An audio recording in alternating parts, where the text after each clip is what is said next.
राधे राधे मित्रों, जय श्री कृष्ण। मैं केशव कृष्ण शास्त्री उपस्थित हुआ हूँ। कार्तिक मास के महात्म्य में पंचम अध्याय में आप सभी को स्वागत है। आइए सबसे पहले करते हैं आज का मंगलाचरण। ओम श्री गुरुचरण कमलेभ्यो नमः। ओम नमो भगवते वासुदेवाय। ओम अज्ञानतिमिरान्धस्य ज्ञानाञ्जनशलाकया चक्षुरुन्मीलितं येन तस्मै श्रीगुरवे नमः। वंशीविभूषितकरान्नवनीरदाभात् पीताम्बरदरुणबिम्बफलाधरोष्ठात् पूर्णेन्दुसुन्दरमुखादरविन्दनेत्रात् कृष्णात् परं किमपि तत्त्वमहं न जाने। कस्तूरी तिलकं ललाटपटले वक्षस्थले कौस्तुभं नासाग्रे वरमौक्तिकं करतले वेणुकरे कङ्कणं सर्वाङ्गं हरिचन्दनं सुललितं कण्ठे च मुक्तावली गोपस्त्री परिवेष्टितो विजयते गोपालचूडामणि। यो धत्ते भुवनानि सप्तगुणवान् स्रष्टारजः संश्रय संहर्ता तमसान्वितो गुणवतीं मायामतीत्यस्थित सत्यानन्दमनन्तबोधममलं ब्रह्मादिसंज्ञास्पदं नित्यं सत्त्वसमन्वयादधिगतं पूर्णं शिवं धीमहि। ॐ नारायणं नमस्कृत्य नरं चैव नरोत्तमं देवीं सरस्वतीं व्यासं ततो जयमुदीरयेत्। भगवान नारायण को, सर्वश्रेष्ठ नर भगवान नर को, देवी सरस्वती को और व्यास को वंदना करते हुए कार्तिक मास महात्म्य का पंचम अध्याय प्रारंभ करते हैं। पंचम अध्याय में कार्तिक माह में तुलसी वृक्ष के आरोपण और पूजन आदि की महिमा का वर्णन किया गया है। ब्रह्मा जी कहते हैं, कार्तिक मास में जो विष्णु भक्त पुरुष प्रातःकाल स्नान करके पवित्र हो, कोमल तुलसी दल से भगवान दामोदर की पूजा करता है, वह निश्चय ही मोक्ष प्राप्त कर लेता है। जो भक्ति से रहित है, वह यदि सुवर्ण आदि से भगवान की पूजा करे तो भी वे उसकी पूजा ग्रहण नहीं करते। सभी वर्णों के लिए भक्ति ही सबसे उत्कृष्ट मानी गई है। भक्तिहीन कर्म भगवान विष्णु को प्रसन्न करने वाला नहीं होता।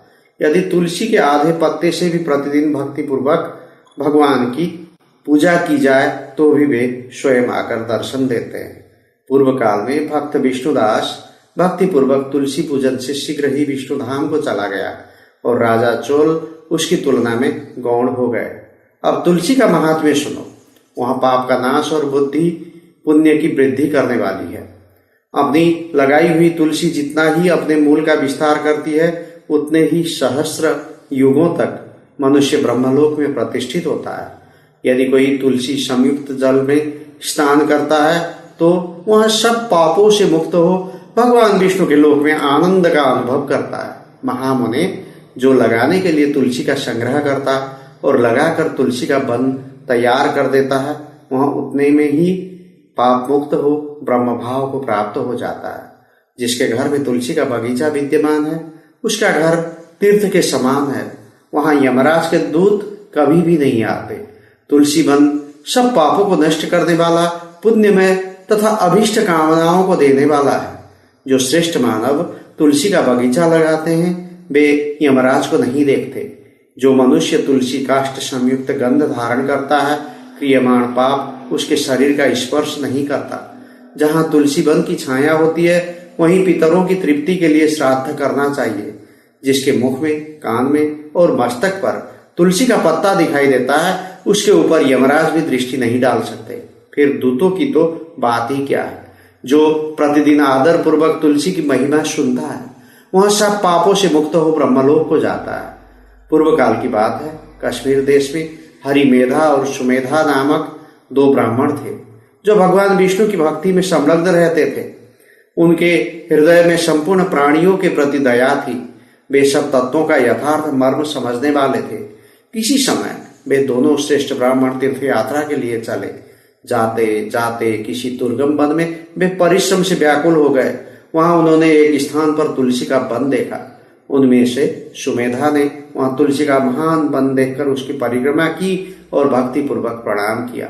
यह देख हरिमेधा ने तुलसी का महात्म्य और फल जानने के लिए बड़ी प्रसन्नता के साथ बार बार पूछा, हे ब्राह्मण, अन्य देवताओं, तीर्थों, व्रतों और मुख्य मुख्य ब्राह्मणों के रहते हुए तुमने तुलसी वन को क्यों प्रणाम किया? सुमेधा बोला, महाभाग सुनो, यहाँ धूप सता रही है, इसीलिए हम लोग उस बरगद के समीप चले।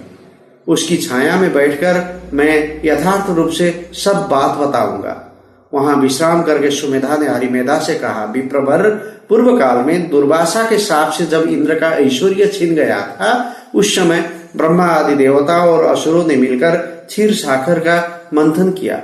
उससे ऐरावत हाथी, कल्प वृक्ष, चंद्रमा, लक्ष्मी, उच्चई श्रवा, घोड़ा, कौस्तुभ मणि तथा धन्वंतरी रूप भगवान श्रीहरि और दिव्य औषधियां प्रकट हुई।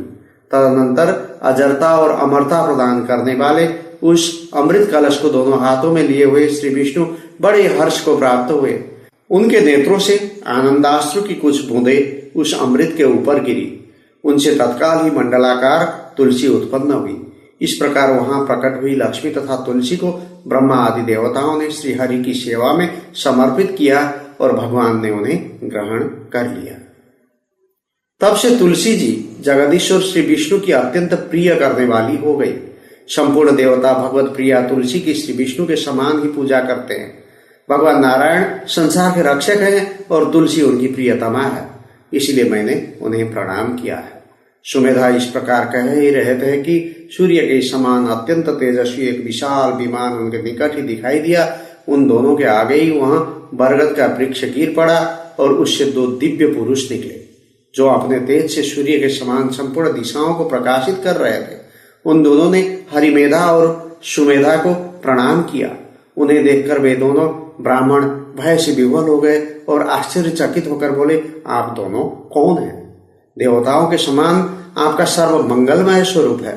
आप नूतन मंदार की माला धारण किए कोई देवता प्रतीत हो रहे हैं। उन दोनों के इस प्रकार पूछने पर वृक्ष से निकले हुए पुरुष बोले, विप्रवरो, आप दोनों ही हमारे माता पिता और गुरु हैं। बंधु आदि भी आप ही दोनों हैं। इतना कहकर उनमें से एक ज्येष्ठ था, वहां बोला, मेरा नाम आस्तिक है, मैं देवलोक का निवासी हूँ। एक दिन मैं नंदन वन में एक पर्वत पर क्रीड़ा करने के लिए गया। वहां देवांगनाओं ने मेरे साथ इच्छा अनुसार विहार किया। उस समय युवतियों के मोती और बेला के हार तपस्या करते हुए लोमस मुनि के ऊपर गिर पड़े। यह सब देखकर मुनि को बड़ा क्रोध हुआ। उन्होंने सोचा, स्त्रियां तो परतंत्र होती है, अतः यह उनका अपराध नहीं है। यह दुराचारी आस्तिक ही शाप पाने योग्य है। ऐसा निश्चय करके उन्होंने मुझे शाप दिया, अरे तू ब्रह्म राक्षस होकर बरगद के वृक्ष पर निवास कर। फिर मैंने विनय पूर्वक जब उन्हें प्रसन्न किया, तब उन्होंने इस शाप से मुक्त होने की अवधि भी निश्चित कर दी। जब तू किसी ब्राह्मण के मुख से भगवान विष्णु का नाम और तुलसी दल की महिमा सुनेगा, तब तत्काल तुझे उत्तम मोक्ष प्राप्त होगा। इस प्रकार मुनि का शाप पाकर मैं चिरकाल से अत्यंत दुखी हो इस वट वृक्ष पर निवास करता था। आज दैववश आप दोनों के दर्शन से मुझे निश्चय ही ब्राह्मण के शाप से छुटकारा मिल गया। अब मेरे इस दूसरे साथी की कथा सुनिए। ये पहले एक श्रेष्ठ मुनि थे और सदा गुरु की सेवा में ही लगे रहते थे। एक समय गुरु की आज्ञा का उल्लंघन करके ये ब्रह्म राक्षस भाव को प्राप्त हो गए, किंतु आपके प्रसाद से इस समय इनकी भी ब्राह्मण के शाप से मुक्ति हो गई। आप दोनों ने तीर्थ यात्रा का फल तो यहीं साध लिया। ऐसा कहकर वे दोनों उन श्रेष्ठ ब्राह्मणों को बार बार प्रणाम करके उनकी आज्ञा ले प्रसन्नतापूर्वक दिव्य धाम को गए। तत्पश्चात वे दोनों श्रेष्ठ मुनि परस्पर पुण्यमयी तुलसी की प्रशंसा करते हुए तीर्थ यात्रा के लिए चल दिए। इसलिए भगवान विष्णु को प्रसन्नता देने वाले इस कार्तिक मास में तुलसी की पूजा अवश्य करनी चाहिए। आदरणीय भक्तजन, अभी आप सुन रहे थे कार्तिक मास का महात्म्य। इस महात्म्य में आपको बताया गया तुलसी की महिमा कितनी है। सुमेधा और हरिमेधा नाम के ब्राह्मण तीर्थ यात्रा में गए थे और उन्होंने तुलसी वन में जाकर तुलसी का महिमा एक आपस में विचार विमर्श किया, जिससे बरगद के वृक्ष में रहे दो ब्रह्म राक्षस तत्काल मुक्त हो गए। तो आपके घर में भी अवश्य में तुलसी का पौधा होगा। नहीं है तो यहाँ कार्तिक माह है, आप पौधा लगा सकते हैं, कहीं से लाकर पौधा को सिंचन करके पालन पोषण कर सकते हैं। और कार्तिक में जब हरि प्रबोधिनी एकादशी आती है उस समय आप उस तुलसी का विधि पूर्वक प्रतिष्ठा व विवाह संपन्न करके यहाँ फल प्राप्त कर सकते हैं। आज का कथा प्रसंग इतना ही। मैं केशव कृष्ण शास्त्री आपसे लेता हूँ इजाजत। आपका दिन मंगलमय रहे, हरि कृपा बनी रहे, यही है मेरी शुभकामनाएं। जय श्रीमन नारायण। ओम नमो नारायण। श्री हरे नमः। श्री राधा कृष्णार्पणमस्तु। श्री हरि।